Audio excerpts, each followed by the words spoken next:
I found this hilarious.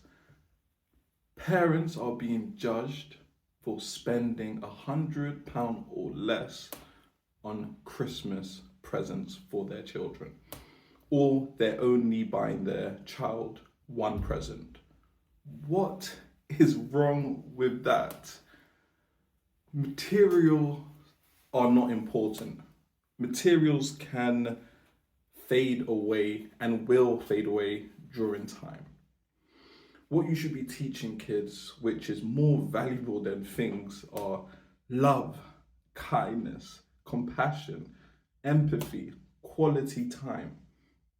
Things are not important. And this actually shocked me. So I actually had to ask around to see what was the issue. So I have friends in different demographics. So I asked a few people, is there anything wrong with getting your child one present or spending less than £100? Some said no, and some said yes. And the people that were okay with only buying one present or spending £100, they were intelligent people. They were people who were brought up in good homes. And the people who said yes, they should spend a certain amount of money or they should buy loads of presents, I asked them, but why is that? Why do you place such high value on things that don't really actually matter? They're just gifts.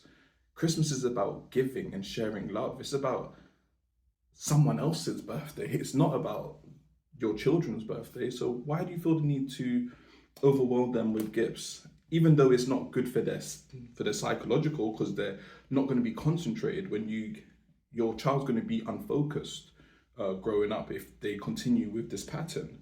But I didn't get into that with them because that would have been a bit too technical for them, and they couldn't really justify it or buying so much presents. They just thought that they had to. They just thought that their kids deserve it. But it was strange because aren't you giving your child the wrong idea of how things work? Because you're placing such a high value on things that don't matter. But how are you kids with education? How do you educate them? Do you read to your kids at night? Do you go through their homework with them? Do you ask how their day's been? How often do you sit with your kid? And they were very confused. It was like they don't do this with their kids. And that was just very strange. Like for me growing up, I got presents here and there, but we traveled a lot during Christmas time. So I spent most of my Christmas in Jamaica, and I got to see people who never had the fortunate position that I grew up in. So it got me grounded. It definitely helped me be humble. So I never really placed value on things. And my parents always spoke to me. They always said, Jamal, when we pass, I want you to let you know that you and your family, your brothers and sisters will be fine. We have this amount put away for this. We have these houses placed over here if you want to sell it or continue on renting them so you have an income. But we just want to let you know that you and your family wouldn't have to worry if anything was to happen to us. We have these conversations.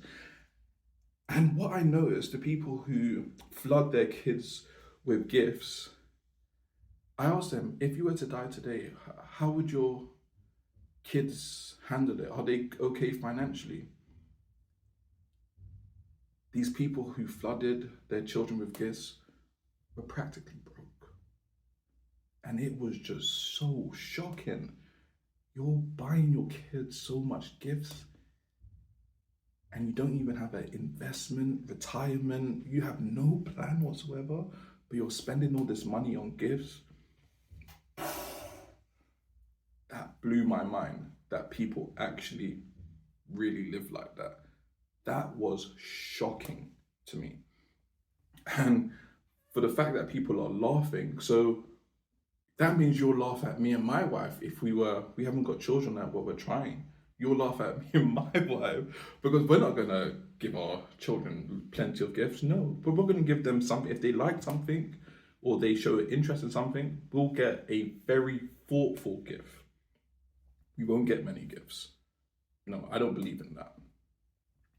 And you laughing at me is just very ironic because my kids will be okay because I'm going to educate them like my father did on how money works, on how investment works.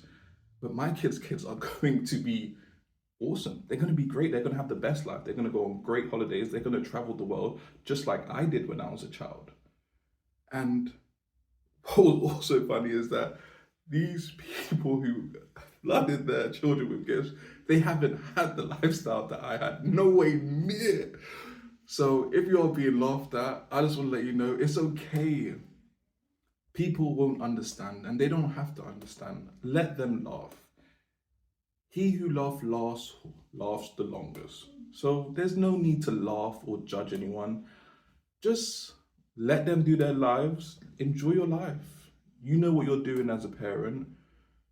There are plenty of books if you need assistance. There are plenty of books on mindfulness and the power of things that aren't material. So if you do spoil your children, I definitely advise you to read these mindfulness books so you can get like a better understanding of life, especially if you're going through financial difficulties and you spend a lot on your kids in which you don't actually have the money.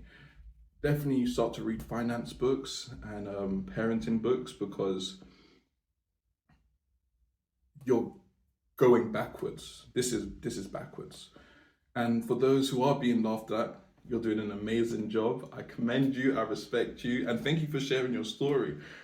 When I was reading this, I was just shocked, and I was really grateful that you actually opened up and was truthful. And yeah, presents. Hey, when I have a child, I'm buying 1 or 2 gifts. But if I was to die, my child will be financially free for the rest of their lives. So I wish you all the best. Have a lovely holiday. Have a Merry Christmas. Have a great New Year. And stop with this negative attitude. What happened to love? What happened to kindness? We need more of that. We don't need judgment. If you're going to judge someone, only judge the person in the mirror. Please don't judge anyone else. Stay safe, stay healthy. God bless.